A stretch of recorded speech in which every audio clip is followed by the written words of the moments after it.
ভাই কি আর কম দুঃখের কথা। ঠিক আছে, সপ্তাহে একদিন, সপ্তাহে একদিনও না, মাসে একদিন একটা ছুটির দিন। ওই দিন একটু ভালোভাবে ড্রেস আপ নিয়ে একটু ঘুরতে টুরতে বেরোই, সুন্দর করে দু একটা ছবি উঠাই। বাংলাদেশে মানুষ মনে করে আরে ও তো বিদেশ গিয়ে খুব আরামে আছে, অনেক টাকা কামাইতেছে।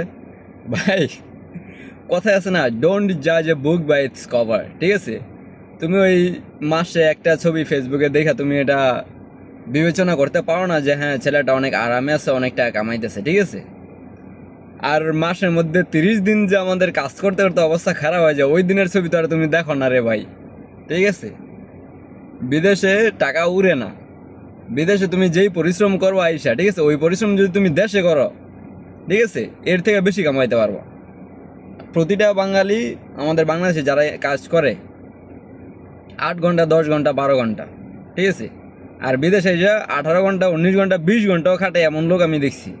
20 ঘন্টা মানে বুঝতে পারেন 24 ঘন্টা দিন, সেখানে 20 ঘন্টা পরিশ্রম করে, মাত্র 4 ঘন্টা ঘুমায়। তার মানে বুঝলেন লোকটা কত পাগল, তার ফিউচার নিয়ে তার কত টেনশন। ওই লোক কামাইবো না কে, তুমি কামাইবা ভাই। ওই লোক যদি দেশও এরকম খাটতো না, ওই লোক দেশও কামাইতে পারতো। ঠিক আছে, বাস দেশে তার ইনভেস্টমেন্ট ছিল না, দেশে তার পরিশ্রমের মূল্য নাই, এই জন্য সে বিদেশে আসছে।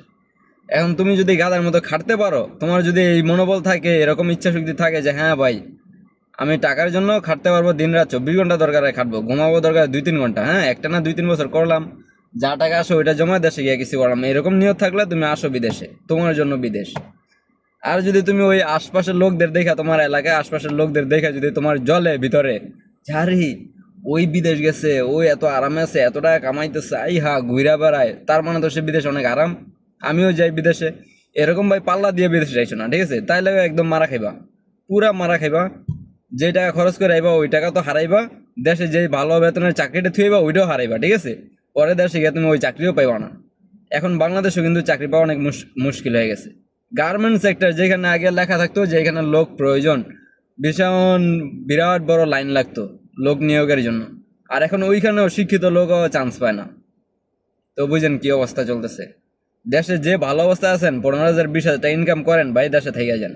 ঠিক আছে, আর যারা আরো বেশি বেতনে কাম করেন, তো ওরা তো ভুলেও আইসেন না। এখন আছে না যে উপকার করলে মানুষ নিতে পারে না। এখন আমি যদি একজনের বলি যে ভাই বিদেশ আইসো না, সে বলবে কি তুমি কেন আসো।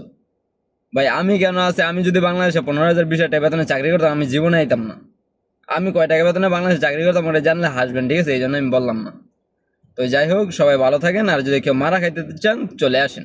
ঠিক আছে, আর বললাম তো বিদেশে কিন্তু টাকা আছে, তবে আপনার পরিশ্রম করতে হবে। এখন আপনি ওই অন্যজনের সাথে পাল্লা দিয়ে আসবেন যে হ্যাঁ ও কামাইতেছে, ও পারলে আমি পারবো না কেন, এরকম যদি করেছেন তাহলে কিন্তু হবে না, তাহলে মারা খাবেন।